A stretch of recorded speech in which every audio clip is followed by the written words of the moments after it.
I'm interested in it. All right, welcome everybody to Legal Tech Week for February 26, 2025. This is the show where we talk about the top stories in legal tech and innovation that happened over the past week or 2 weeks or whatever it might be that we happen to be talking about. I'm Bob Ambrosi. I have a blog called Law Sites and a podcast called Law Next.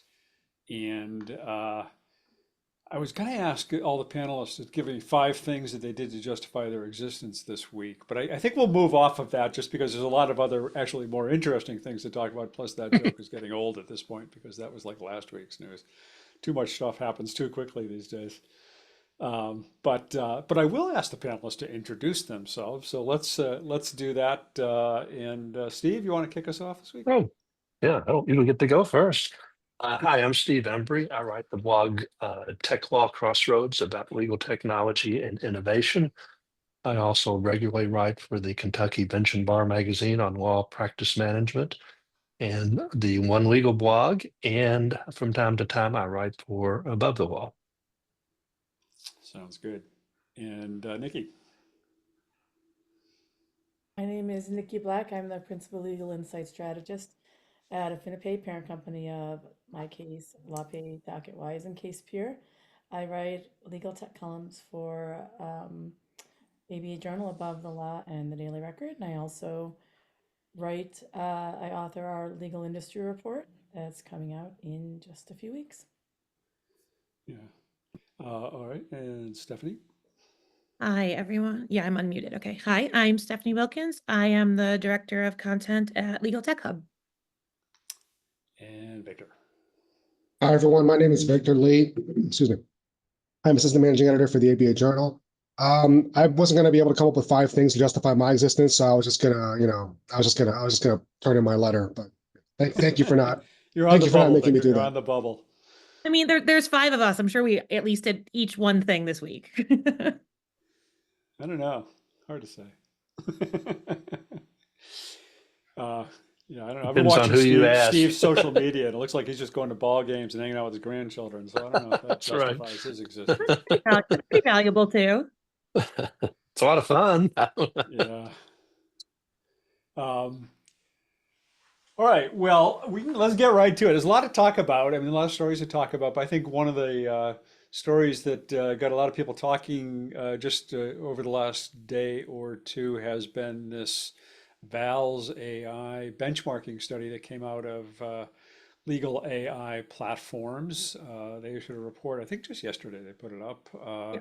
I just got around to writing about it this morning. I thought it was really interesting in a lot of ways. But Stephanie, you not only wrote about it, but your company, Legal Tech Hub, was involved in making it happen in some ways. So why don't we start with you and you can give us your take on it. Sure. I feel like it's a really great report, first of all. It's a really great study. It was in the works long before I joined LTH. So, I mean, I have not been there since the inception. Um, I feel like I was very excited about it, and then there's been some hubbub in the last hour or two. So I feel like there's some misconceptions I might want to clear up as we go along. But yes, Val's AI did this study. Legal Tech Hub partners with them, supported it. We didn't fund it. We didn't make any money for it. We were basically there to connect them with various vendors and law firms. And there's going to be a legal research portion where there's law librarians evaluating things, and just our goal is to be really connected across the legal tech community. So we know Val's, and so who Val's is, for who those aren't familiar, they independently benchmark public LLMs, not necessarily only in legal. It's just, that's what they do. They're a benchmarking independent company. And then the idea came up, and this was oddly before the Stanford study, but before the Stanford study was published. To evaluate some of the biggest LLM platforms that are out there unlike the Stanford study, with the consent of the companies being tested. Law firms would be involved to figure out what skills they wanted to test these on, first of all. And then there was a baseline created with outsourced sort of like ALSP contract attorneys to do a human baseline first, And then on each of the different tasks, so the law firms sat down, there's consortium firms that agreed to participate in this. They didn't all want to be identified, but you had Reed Smith, Fisher Phillips, Ogletree Deakins, and somebody else I can't believe I'm forgetting right now. I will kick myself. And so they sat down and said, here are 8 areas of legal skills that we would love to, McDermott, yes, thank you. Here are 8 skills that we really think it would be useful to see if AI is valuable in. So the law firms were responsible for picking what the 8 skills tested would be. One of them was legal research, and it turned out that is a much more complicated endeavor. So that is going to be a completely separate study on its own. But then of the remaining 7 skills, they cast a very wide net, is my understanding, to legal tech vendors who typically cover more than one of those skills, just cover a variety of them. And some of the biggest names out there, they tried. And it was hard to get vendors to actually agree to be transparent in this. And then even once they heard I was going to go down, to stay in the study. So you had 5 vendors ultimately in it. And then they had the right after Harvey, vLex, Thomson Harvey, Reuters, LexisNexis, and and Oliver. Is that Vexlo. the other one? Oliver? Yeah, Oliver by Vexlo. And then after the analysis was done, they had the right to drop out of a particular, not have themselves evaluated on a particular skill or any or all of the skills, but that would be publicized that they did drop out. And you'll see that everybody other than Thomson Reuters, I think, dropped out of at least one skill. LexisNexis is only going to participate in the research, which is, again, is a different study and is going to be involving a whole bunch of independent law librarians. And So then LexisNexis dropped out after the report was written. So I assume they didn't like, is it fair to say they didn't like the results, or what does that mean? well, I don't know. I don't want to Okay, insinuate because I okay. was not involved then, but it was before the report was written. But It's not what it said in the after the report. results came in and before the official report, after the study, but before the report, if that makes sense, you know.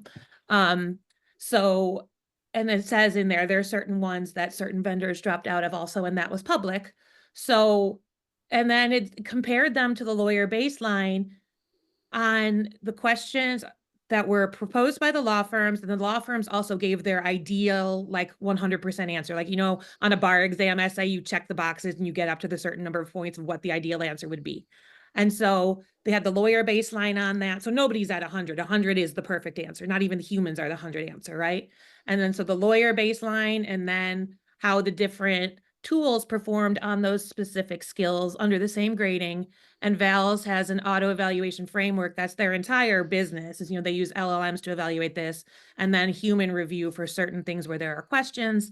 And then it came out to see which tasks were where the AI generally and which tools of the AI beat the human baseline and which didn't. And then also in terms of speed, I mean, in worst case scenario, the LLM or the AI tools were 6 times faster than the humans, and best case scenario, they're 80 times faster. And you could see who stood up, who didn't in most cases. In most of the skills, at least 4 of the skills, I believe it was, like the AI just was better. There were a few outliers, like Edgar research and redlining, where the AI was not as good.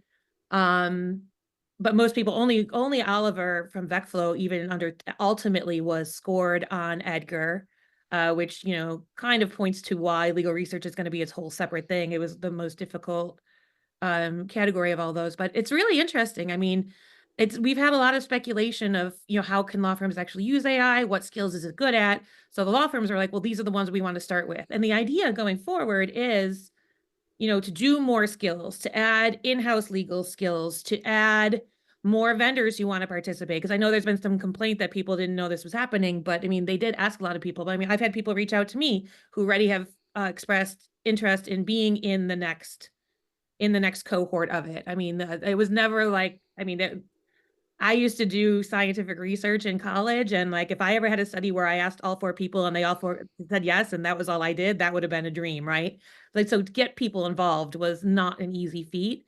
And so now that there's a lot more interest, I'm excited to see what else we see going forward, if there will be more. I mean, like I said, a lot of the tools were capable of handling at least 4 of these 8 skills, right? But I mean, if there could definitely be benchmarking on a more concrete skill, that if somebody really hones in on a point solution and does a specific thing. But we can talk into more about like the issues that have started to come up around this, but it was fully, I mean, it was fully independent. I mean, to the extent that everybody has relationships to everybody in legal tech, and I don't know who vLex works with. I don't know which tools the law firms participating use. But I mean, at least from our end, we got zero financial, we didn't fund it. We got zero financial consideration for this. I just think it was, I mean, I don't want those to distract from what I thought was a really interesting study. And I mean, there can always be, I mean, there's always shortfalls. There's no such thing as a perfect study. And I mean, I used to get frustrated because I mean, there's huge sections in the report that are methodology and potential limitations. And I feel like nobody reads those. And then they say, I didn't know this was part of this study when it's literally right there. But I thought it was really super interesting. And I mean, I had the luxury of copy editing it. So I got to see some of this stuff before it went out. And it's really fascinating to me what I wouldn't have expected that, you know, chronologies were not the strongest skill, you know. I would have thought they were great at that and they were sort of on par with the humans in that. So I think there's just it's the first iteration of what can be a really, really interesting continued study going forward. And now I've monologued for a while. Well, there was an Just- interesting question in the chat that I'm interested, I think I'm interested in it too, which is, did the law librarians, did they assess the results? Who created, did they create the rubrics? Like, who came up with the, I mean, you said law firms had certain categories of things that they wanted answered, but who actually came up with the rubrics? Because I think that's interesting, because, you know, when you go to shows and you go into the booths and people are showing you their beta version of AI, they're telling it what to do because they know it's going to get the answer right. You know what I mean? So who was it that came up with the, I mean, that, we think that's what happened, right? But Yeah, but totally. when you go to the booths, but so who came up with the actual rubric? Like, I assume it was like the companies, but where did that come from? It's the law firm. So to the extent law librarians were involved, they're mostly going to be involved in the legal research piece that is now the separate study. So the law firms came up with the categories, they came up with the questions they wanted answered, and they came up with what their golden answers were to it. And then breaking down, and there's a series of checks. I liken it to the bar exam because, you know, it's like if you mention this, you get one check mark, you know, you get a point up through it. So within the law firm, ideal answered what they would have loved to get, ream answer from an associate or whatever. So they had, this is the question, this is what we would want the answer to be. And then the lawyers did it, and then the tools did it. And then comparing the outcomes of the lawyer baseline and the tools against that magic answer, that's where the vLex LLM auto analysis, I'm slurring my words together now, checked it for the accuracy, how close it got to it, and where there was confusion or where something wasn't necessarily, it wasn't clear if something should have been penalized, that's when human review came back in, and it was all the law firms ultimately involved in the questions, the ideal answers, and what would meet those ideal answers. And then the law librarians will be really involved in the legal research piece, because law librarians, I mean, they probably have less to say about redlining, you know. Wouldn't you want the law firms to not be using any of the tools? So I feel like somehow that if they're using a specific tool, they're But it already was have a sense of how it performs and the types of things it can answer. But it was blind, so they don't know which tools did what. They were looking at blind answers compared against But perfect. I'm talking about in terms of coming up with a rubric, in terms of coming up with the questions to ask it. It's, I would think that you would want firms that did not use any of the tools. Because, you know what I mean? Once you start using a tool, you expect a certain type of answer because that's the tool you're used to using, and that's the type of answer you're used to getting from it. Yeah, well, I mean, I think it's hard. Well, then you're finding the firms that don't use AI, which is hard, and it's hard to get them involved. And also, it's like, say my favorite go-to tool is, you know, is Nikki, and Nikki is one of them, but then the Bob tool performs better. I mean, maybe I mean, the law firms want to know that too. So, I mean, I think it's hard to get firms that are savvy enough to understand how AI can benefit them. That kind of means it's a chicken or the egg thing. Like, they have to know what AI can do. Because if you get a firm that doesn't use AI at all, they may have a completely out of proportion concept of what they think it should be able to do. And then nobody would do well on it. the firms didn't evaluate the results, right? They contributed the questions and identified the categories to analyze. And said what results they want, what would be a good result. They also said that. Yeah, they said like, Oh, I or see. also like what the dream result of an associate would be, because these questions were also given to human lawyers, and so they were designed to be things that humans could also do, not just AI.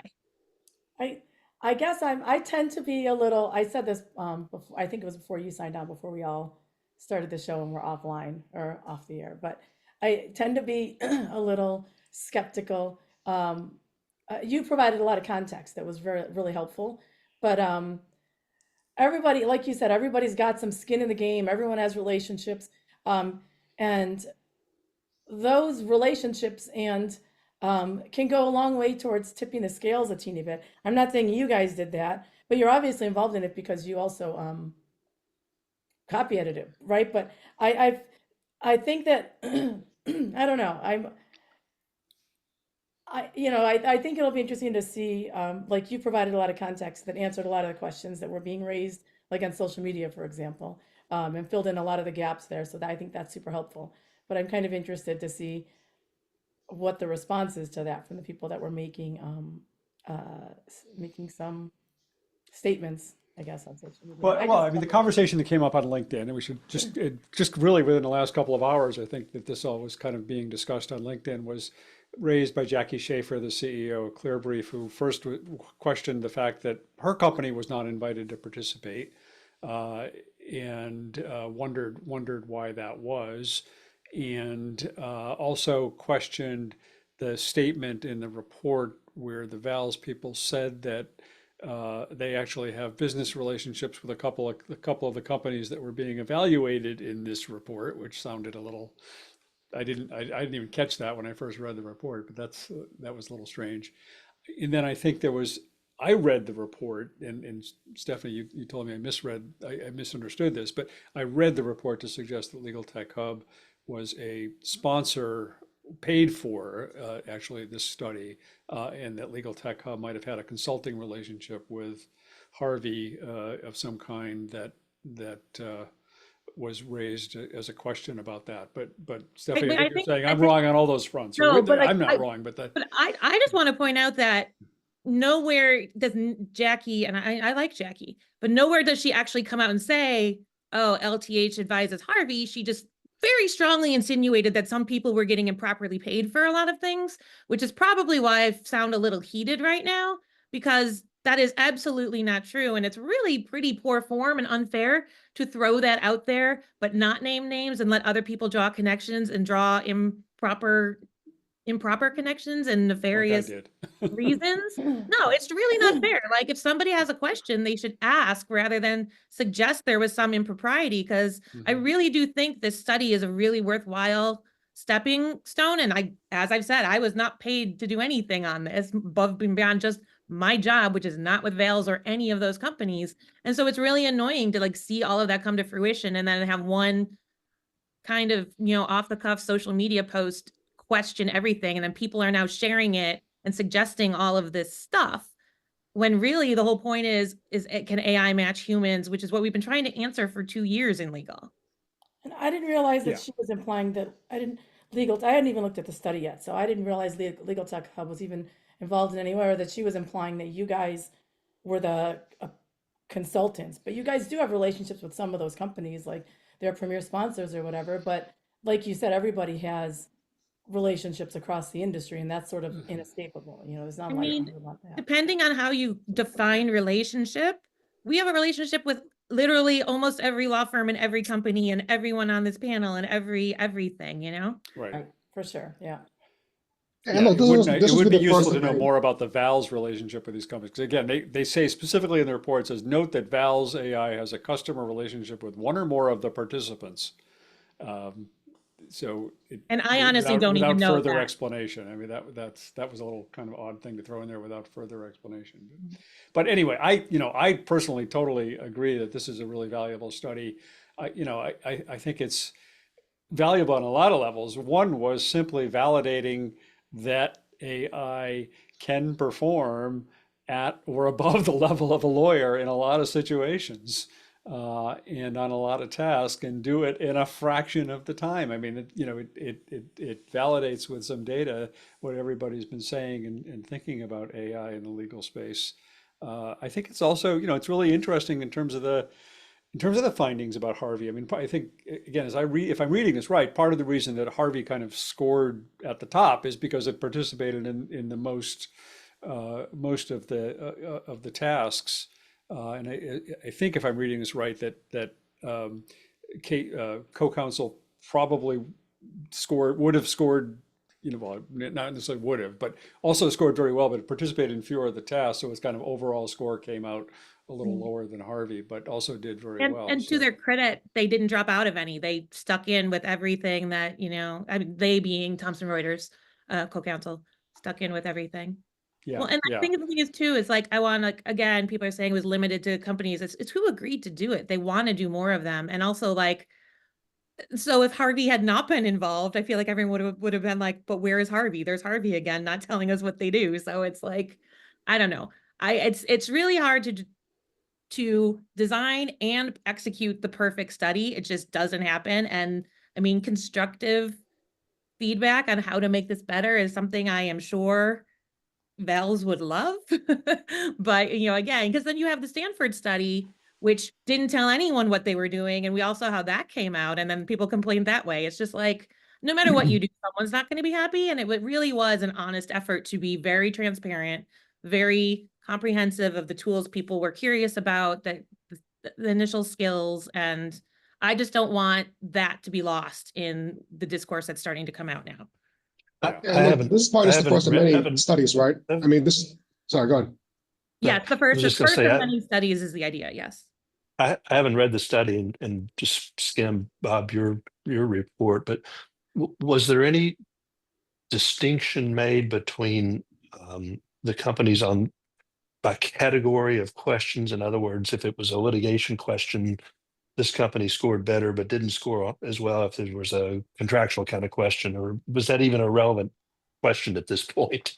Yeah, I think it wasn't necessarily that relevant because the companies could choose which tasks they wanted to be judged on in the first place. And then within that, they could drop out. But if it was something that the tool was just completely not a skill they even do, they could not even be judged on that to begin with. If they decided to be judged on something that they don't even do, I don't know why you would do that.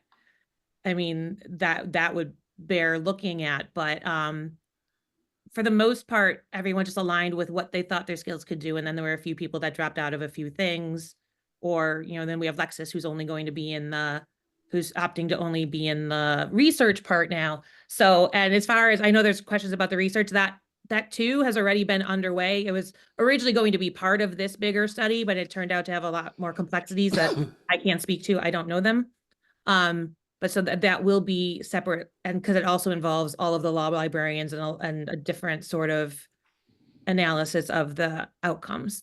But yes, to answer your question, Victor, is that going forward, they do want to do, I mean, they're already talking to more vendors. I know there's the contact email in there for whether you're a law firm or a legal department or who wants to be involved in a future iteration to reach out. I mean, yes, the idea is to do a lot more of this. Yeah. I was just going to paste what it says about legal research. Did somebody just do that?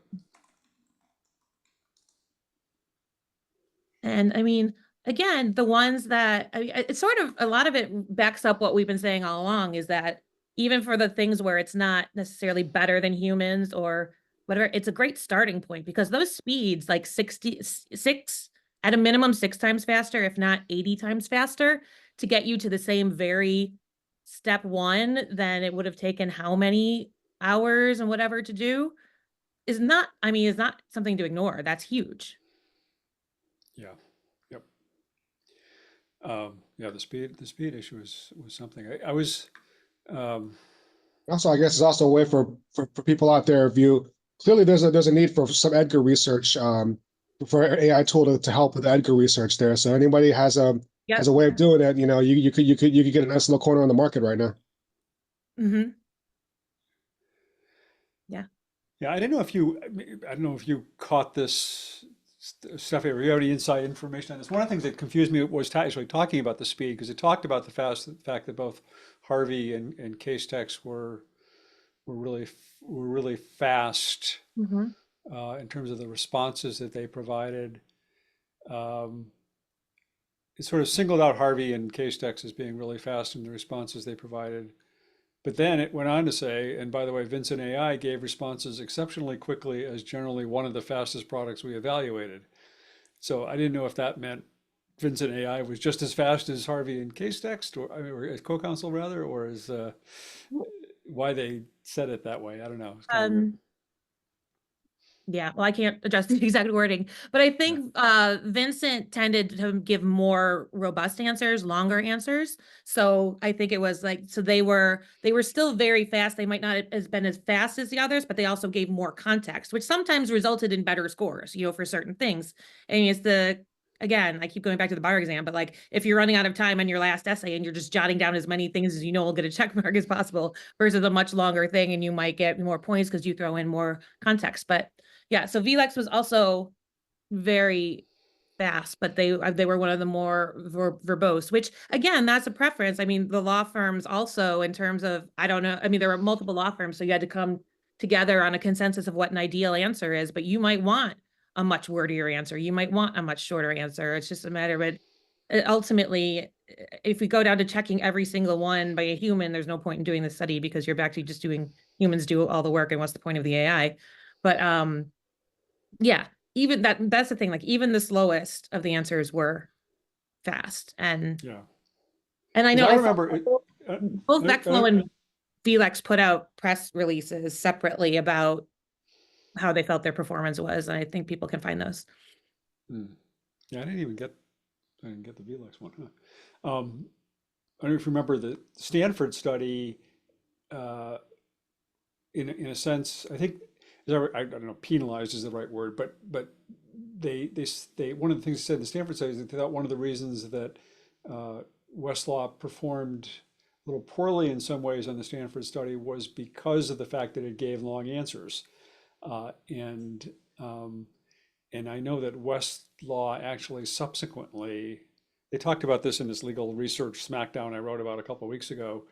I think they talked about it there, that Westlaw has now subsequently reduced the length of the answers it gives, specifically in response to that Stanford study. So it's interesting that vLex is continuing to do longer, more detailed ones. Well, it Um, depends on the yeah, skill and the question, because within each skill, there were hundreds of questions also, and some of them might have been a very quick, quick and dirty, find the answer to this. Some of the other ones might have been go through this and analyze this, and in those you might want longer answers. So it wasn't. I think that was more that in questions that called for narrative as opposed to just quick and dirty answers, it was more forthcoming with information. yeah, Um, but it's also interesting because, like in the Stanford study, one of the first things before they redid it is there was a complaint that they picked the wrong tool for the job to begin with, which is why this whole thing was designed with the vendors to be on board and to pick the things that they thought their tools could do, and then let the chips fall as they may, like, and not judge my tool on a skill that it doesn't even purport to perform. yeah. Uh, Probably worth mentioning at this point. I don't know if it's worth talking about it in a lot of depth, but the fact that vLex, Vincent did just release this sort of new version earlier this week. That was just this week. Yeah, I wrote about it on Monday, I think. But one of the things that they did in their new version was to add in the sort of multimodal capability, the ability to analyze audio and video as well as uploaded documents, which seemed like a really cool new feature. And I don't think anybody else is doing that yet. But it's kind of I was thinking about this earlier. I think about this a lot actually, but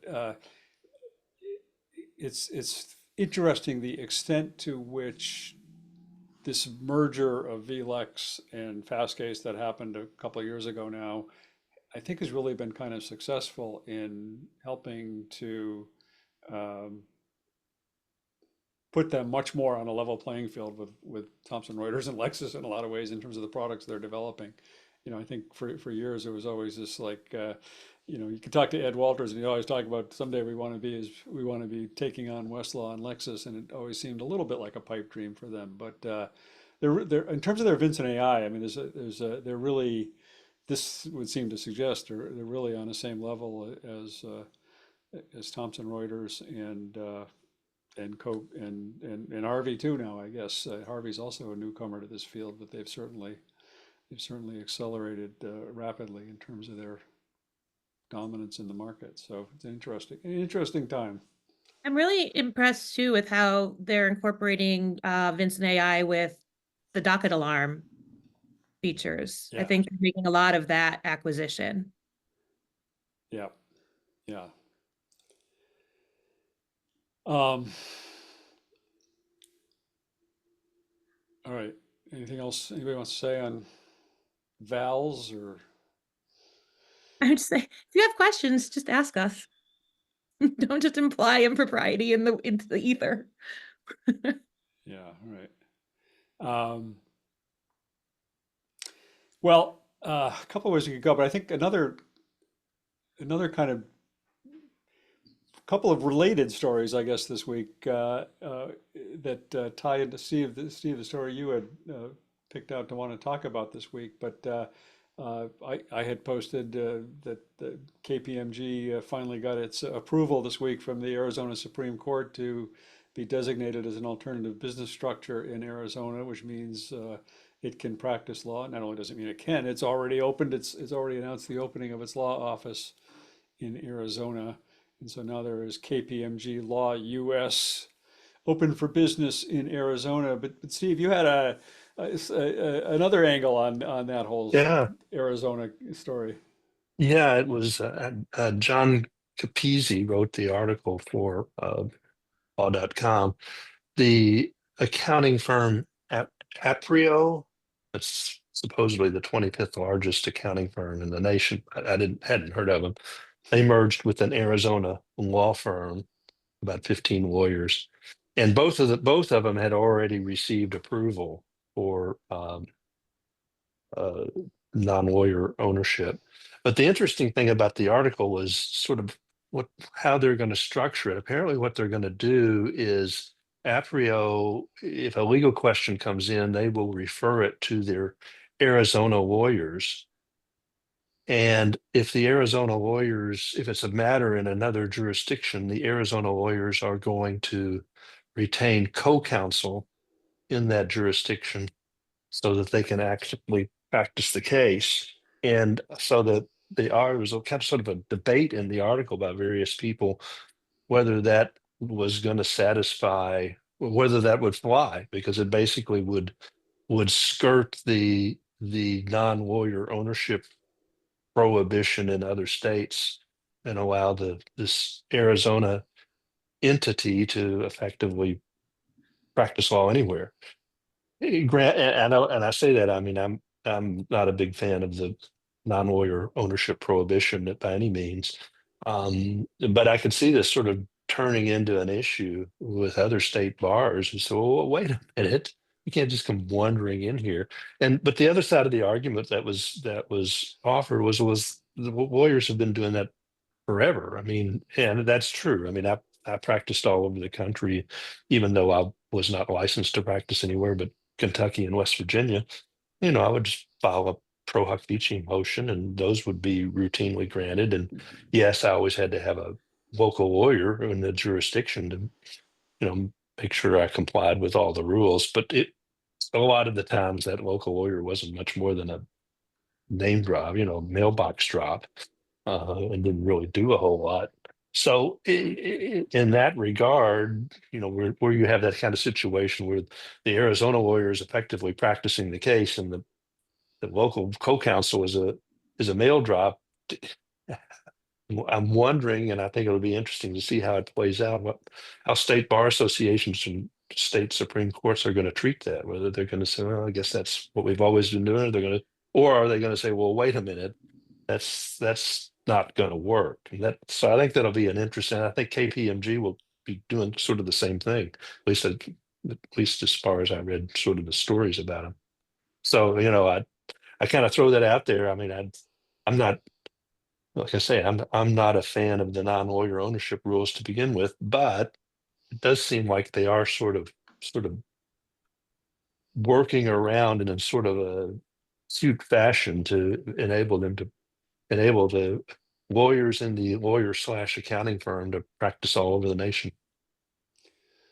Yeah, I don't think that, I mean, that's been happening pretty much ever since Arizona, started licensing these ABSs, I think. I know I've written about others in the past. The Next Point, which is the e-discovery company, Next Point started a law practice in Arizona called Next Point Law Group. I wrote about it a couple of years ago. And they were very explicit about the fact that they're going to represent clients all over the country.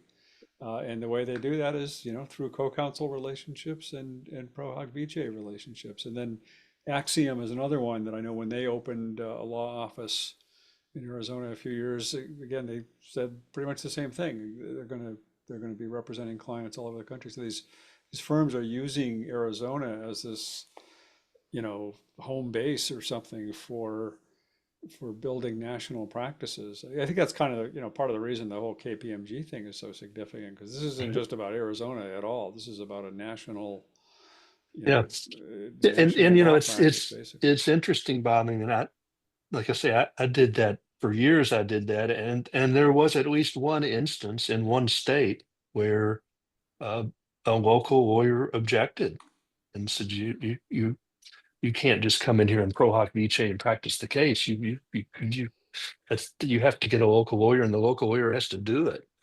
Yeah. We won the fight, but the guy actually had some authority for his argument was basically a pro hoc vice motion is a specialized motion for a one time, one case. And okay, we understand. But if you're going to come in here for 5 cases or 10 cases or 20 cases, that's different. And the judge sort of thought about it, but I think now that the accounting firms are wading in, will we see sort of more pushback on other state court levels? I don't know. Be interesting to see. Yeah. Well, I'm curious to see if who does it next, right? I mean, Yeah. now this one was approved, who's going to follow? And if they're even already, I know people could have applied that we don't know of already, but I imagine others will follow suit.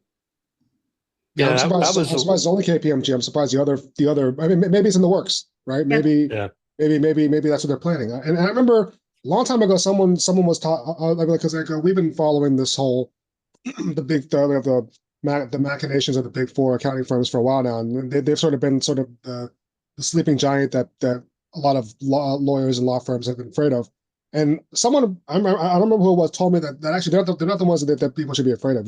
People should be afraid of companies like Amazon if they decide that they want to get involved. So who knows? Maybe they'll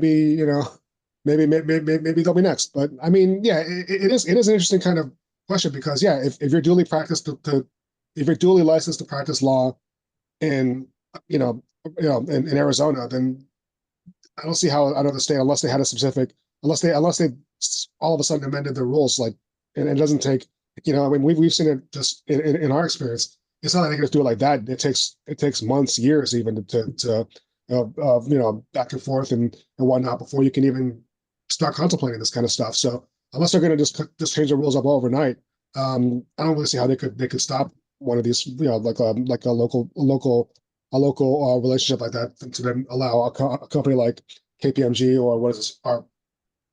I would say Arpaio, but it's not Arpaio. Yeah. So I don't know how they would stop these companies from practicing them. No, I thought Dennis had a good point in the comments too. I mean, you have these UK firms that have existed under that structure over there, and now will they open Arizona offices? It's interesting. Just as we've been speaking about this, I just got a response, because I wrote to the ABS program in Arizona this morning. I was trying to track down KPMG's application to read it, to see what they said, because I know in Utah you can get them, and I couldn't find them anywhere on the Arizona site. And so I wrote, "Where do I find these?" And I just got a response saying, "Oh, we don't publish them. We don't publish the applications. We don't publish a list of who's applied, who's submitted an application." I thought they were supposed to. I thought they were supposed to do that, weren't they? What was that, Utah? They just sent me this basically a form response. It looks like a response to an FOIA request or something, but it says the court is not required to index, compile, recompile, reformat, program, or otherwise recognize existing information to create new records not maintained in the ordinary course of business. Blah blah blah. Without the express written consent of Major League Baseball. Exactly. The other thing that is kind of funny that when the Supreme Court in Arizona hit the pause button on the KPMG application, I sort of thought that was just going to fade away for a while, and Same. then all of a sudden, boom, you get this Yep. Aprio thing, and then boom, you get the I don't know whether they granted the KPMG thing before or after the Aprio announcement or not, but it just seemed like they were awfully close in time. Yeah, yeah. No explanation, no transparency there. No, I'm with you. I thought it was a done issue, but Yeah. I just got a very interesting message on Zoom that asks me to confirm my speaking language, and it says it sounds like you were speaking in another language. So it's I guess happened. I was speaking gibberish, maybe. Use Google Translate. I'm I'm seeing all the messages on here about congratulating Stephanie on College of Law Practice Management induction, which I completely overlooked. So Stephanie, congratulations on that. Thank you. I didn't go this year. I didn't. How was it this year? Did anybody? Nikki went too. Nikki went. How was it this year? Did you go? Oh, I don't really have a lot of basis of comparison. I had only That's gone true. You haven't before, been in past years. kind of gone the year before, but not really. So, I mean, I think with any, Nikki and I talked a little bit in person. Anytime, I think I'm so used to being in such a strong tech bubble that when you go to a conference that isn't all just as techy, sometimes they're like, oh, some people are not in the nerd weeds. Are. So, but no, but it was good. It was more packed than last year. I'll definitely say that. It was definitely, I'd forgotten how large law focused it was. I hadn't been there since I was inducted in, I think, 2019. And I'd sort of forgotten, and I somehow had this vision that law practice management, it's in the name, it's going to be my law practice management space. I don't know why I thought that because I've attended it many times, and it was not, it was very large law focused, which, I think that has a lot to do with the membership and the people that planned it. And that's not my sweet spot. So it was interesting, but it was not as interesting as I'd hoped it be. But it wasn't their fault. It was my sort of forgetting my people, place, and like where I was going. I'd sort of forgotten what I was headed off to, if that makes sense. Well, it's definitely evolved more in that direction over the last,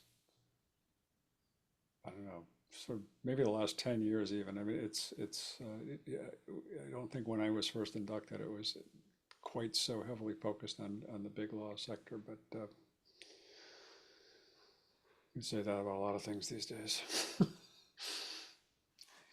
Well, it's only 90% of lawyers are in small firms, so why should we focus on them? ABA Tech Show. That's where the small firm lawyers can go.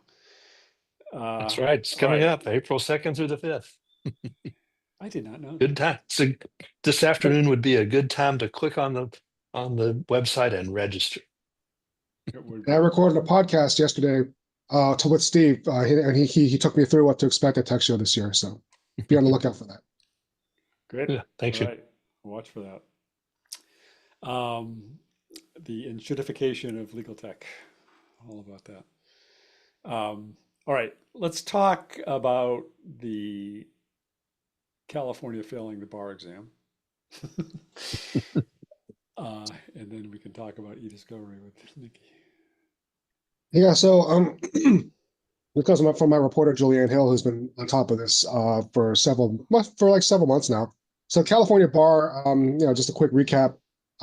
They're complaining of like severe budget deficits and whatnot, and so to try and stave that off, they made a deal with Kaplan, the bar prep behemoth, to design a bar exam for the state, and then it would then be administered at various like test centers throughout the state, so people could take it offline. Well, people take it not offline, sorry. So people could take it to get online as opposed to having to all crowd into like an arena or convention center on a given day and whatnot. Um, so so after like some various legal wranglings and whatnot, where they put it on hold and then approved it and whatnot, finally, they got the green light to issue this test for February, and obviously it was a disaster. A lot of people couldn't log on. Some people got kicked off. Some people had problems accessing the test. A lot of people were complaining about it, and so now there's a huge like the California bar had to offer refunds, retests, and they're also some people leaked the questions on online, so they're also pissed off about that. So the whole thing has just been a mess. Where it goes from here, some students, perhaps showing their entrepreneurial spirit, have already filed a lawsuit against the principals. So yeah, they're well on their way to learning the tricks of the trade, I guess. So the whole thing is a mess. It has not gone well. I don't know how they tested it a little bit beforehand, but I don't know if they did like one of those stress tests or whatever to for potential issues and whatnot. You would think they probably would have, considering the state involved here and just the logistics and the fact that it's the first time they've ever deployed this test, and Kaplan, not exactly known for designing these standardized tests. They're usually it's not part of the business model. So you'd think that there would have been a lot more preparation, a lot more stuff that would have gone into making sure that problems would be at a minimum. But obviously, this happened, and now we'll see what happens. But not off to a great start, and it's not like it's a small state, so a lot of people are going to be affected by this. I was going to say, like, good for them for filing the lawsuit, because a refund is not enough. If you've sat through the bar exam, there's some pain and suffering. There's some damages there beyond just your registration fee. Yeah, I want interest. I'd be like, no, Right? none of this refund crap. You're giving me interest. Exactly. Right. I was just thinking as you were talking, Victor, somebody in the chat said, could they ask generative AI to identify the problems? I was sort of curious, could you ask generative AI to create the bar exam, to create the questions? That would be interesting to see if it could. Well, No, it's passing at a pretty high rate now, I think, right? Like yeah, right. So But why not? it can pass it. It could create it. You could ask it to create a test that it could not pass. Must just be so disheartening. You get so psyched up for the day you're going to take the bar exam, and you're putting so much time and effort, and you're focusing on that day, and then I don't know, then stuff happens, and I mean the idea of a retake would be like, oh God, not I know. again. Well, I guess it wouldn't be bad if you could find out whether you passed or not before you made the retake decision. Yeah, that option, it might be a pretty good one. I don't even know if some of these people were able to finish the test. I mean, Right. Yeah, right. And I mean, I don't know about you all, but at least 90% of what I crammed before that went straight out after I didn't need it anymore. So it's not just like you're going to retain that until what, July, and take it again. You're going to have to redo the whole process. It strikes me that the problems were so significant in so many ways that obviously whoever created it didn't take the time to really think it through and look for the issues and problems that could develop and make sure they weren't there. Yep. Oh yeah, they should definitely cover bar prep costs, like Dennis said. Absolutely, at a bare minimum. Yep. All right, let's talk about e-discovery tech, Nikki. I wouldn't before generative AI came along, I would not have expected that you would ask me to talk about my article about e-discovery, because historically I have not been interested in e-discovery. I don't like to write about it. I don't like to talk about it. I don't like to meet with people about it. But when generative AI first came out, and I was just tracking the software that actually had generative AI in it, one of my first ABA journal articles on generative AI, there were quite a few e-discovery companies on there compared to anything else, and compared to the other different categories. And there's a reason for that. And I'll get to that in a minute.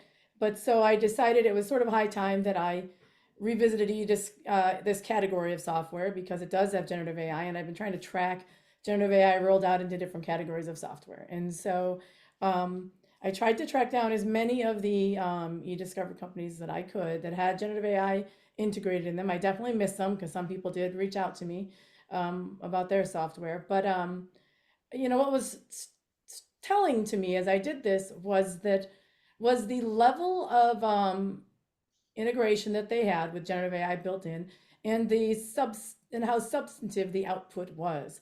Because what a lot of the industry is struggling with right now, a lot of other software categories and their developers, is tagging and access, like getting a handle on the information they have available to them, that can the data that the AI can pull off of, and then making it so that that data is accessible and readable and provides valuable output, right? And what kind of output can we have it provide? With e-discovery, what's interesting is that in many ways, they were already set up for success with generative AI, just because of the nature of the software and the nature of what they do, which is categorize data to make it readily accessible and reviewable, and to make it easy for people to pull the necessary information out of huge swaths of data, right? And so they've already done a lot of data tagging, and they've already have high quality data, and the ability to ensure that to work with that data. And so it's made it a lot easier for them to quickly transition to embedding generative AI software, because they don't have to get a handle on their data and the way that they handle it, and whether it's tagged and accessible in that way. So that's what was striking to me, was the deep level of development that a lot of them had done comparatively, compared to what other companies are doing, generally speaking. And so, is e-discovery sexy? No. But it was interesting to see, just to sort of track down what everybody's doing. And, I've seen the press releases as we've gone to these conferences, and I sort of had it, and I've written about some of them, and I had a sense of what was happening, but it was just helpful to sort of corral it all into one space and write an article about it. And so, yeah, I know it's not exactly the most exciting topic, and I feel like sometimes the stuff I write about is not, because it's not the latest news. It's more trying to provide information that creates a bridge for legal professionals and technology to make it more accessible to them, rather than like the latest news, the latest big story or whatever. But I think it's helpful. And okay, someone put the article in there. Thanks, Victor. So that was what I wrote about, and included this. Don't tell the e-discovery crowd that e-discovery isn't sexy. They Right. Hey, They'll once smack you. upon a time, they were the ones driving the innovation, right? They were the ones who were. I mean, when all TAR came out, people went nuts over that. Yeah, that's why I was Yeah. I took issue with your article a little bit, Nikki, only in the part where it's up at the beginning, where it kind of talks about innovations were few and far between in e-discovery software. I characterized e-discovery software as one of the most innovative types of technology in well before generative AI came along. I mean, many of the e-discovery companies were first to the cloud, even before practice management systems and whatever. And B, their use of machine learning and artificial intelligence was way ahead of the curve. And they did some really innovative stuff, early on. I mean, as you know, I used to do consulting for a legal tech for an e-discovery company that was called Catalyst, and is now been sold, but is now that guy, John Tredenick, started a new company called Merlin, which is not on your list, but he's doing some really cool stuff now. But they were a really innovative country when I worked for them, I thought, and they had some of the best and brightest data scientists working for them. So I think it's always been innovative. I definitely agree with you that generative AI is taking it to a whole new level right now, and is a whole new generation of e-discovery software going on. But I'm just being a crotchety old man here in terms of looking back at what the past was. Off my lawn. No, but like some of them were the last to the cloud though too. Like it wasn't. There may be Oh, some. some of them were, yeah. Yeah, like some hung on to that, premise-based software for dear life, and we're announcing like 2 years ago Like it was big news. They're moving to the cloud, and it was like, yeah, okay, nice job. You know, you're like so late to the game. I guess I just e-discovery software has always really bothered me because the only reason it existed is because the federal rules required it, and it was like lawyers would only use that, and it bothered me that this was the only technology they seemed to be willing to use, and it was begrudgingly. And they did do, I mean, I agree there was some innovation there. I just always thought it was, maybe I mischaracterized it a little bit. I think you're probably right, but I've always had a problem with e-discovery, and I don't know why. It's like it's never done anything to me. I don't know what the problem is, but it's always bothered me. Well, and it wasn't just because the federal rules required it. It was because data volumes, because discovery, there's always been discovery in litigation, and discovery used to be paper, and you had to go through paper, and then suddenly it was digital, and then suddenly there were huge volumes of digital stuff, and it was just impossible for humans to be able to perform the review of all this digital evidence, and you needed to figure Well, out ways to do it more efficiently. and layered on top of that, Bob, is the fact that a lot of the e-discovery thing is heavily deadline driven. So lawyers didn't have a choice but to adopt this kind of technology to get it done, because otherwise they'd violate court orders and sanctions. And so it's not like some of the other tools where a lot of people said, oh, it's more efficient, but you know that means fewer billable hours. Here it was, holy shit, how are we going to get this done, comply with the judge's order? In time management issues by lawyers? What? There was with Yeah, when e-discovery years ago, Kodak, because I'm here in Rochester. I don't know why they were doing this, but they asked me to come and test out this. This was years ago, like I want to say like 2010 or something. And it was this touch screen thing where you would actually move the documents, which even now is a little out there, but it was the coolest thing. And you would like move the documents so you could look at them and then put them off onto the side. And so you're like physically interacting with the digital documents. And it was really cool. Like that was cool. And I don't think ever actually did anything with it, but that I thought was innovative. So No, that yeah. was the early days of imaging the documents and taking paper and making it into a image that you could work with. Yeah, no, it was very cool. And that was Kodak trying to make up for all of its Kodak and Xerox, our cornerstone corporations here in Rochester. They were the prime examples that everyone uses of ones that missed the digital revolution, and it had everything they needed to capitalize on it, and they didn't. So it was kind of sad, but at least they were doing something kind of interesting before they shut almost everything down here. So Yeah. So, All right, we are out of time, so I hope everybody goes out and reads that Val study, and folks in the chat have thoughts and want to, we can revisit it a little bit next week if people haven't had a chance to read it, or if they want to shoot me an email, I can share thoughts next week. You can always reach me at ambrogi@gmail.com. And otherwise, thanks to everybody. Hope you all have a good week. And so on. see you next week. but